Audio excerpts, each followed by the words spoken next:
Hello student, आप आ रहे UK में स्टडी करने के लिए आने वाले हैं तो आप सबसे डिमांड कई फील्ड में जॉब इधर है यूके के अंदर अभी।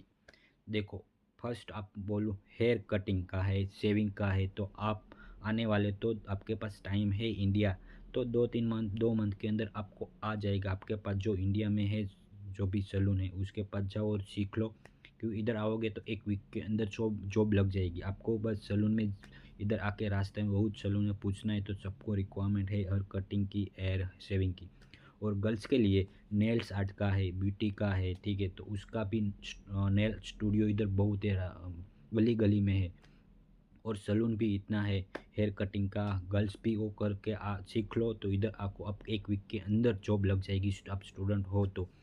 और दूसरी रेस्टोरेंट है, रेस्टोरेंट के अंदर बियर बार है, तो बियर बार का एक्सपीरियंस हो तो आपको इधर इजीली जॉब मिल जाएगी। और तीसरी जॉब उसमें कैफ़े कैफ़े उधर होती है, ठीक है, कॉफ़ी है, कॉफ़ी में डेकोरेशन कैसे करना है, जो स्टारबक्स की आती है तो उसमें डेकोरेशन करके देते, तो उस वो आपको आता है एक्सपीरियंस। तो आपके पास नहीं है तो आपके आसपास में जो भी है बार, कैफ़े, तो उसमें जाओ और सीख लो 1 मंथ 2 मंथ फ्री में। इधर आके आपको परेशान नहीं होगा, आपको इजीली जॉब लग जाएगी। इस फील्ड में बहुत जॉब है इधर, वैकेंसी। और ऐसी मेरी इन्फॉर्मेशन आती रहती है वीडियो में, तो चैनल सब्सक्राइबर कर दो और शेयर कर दो।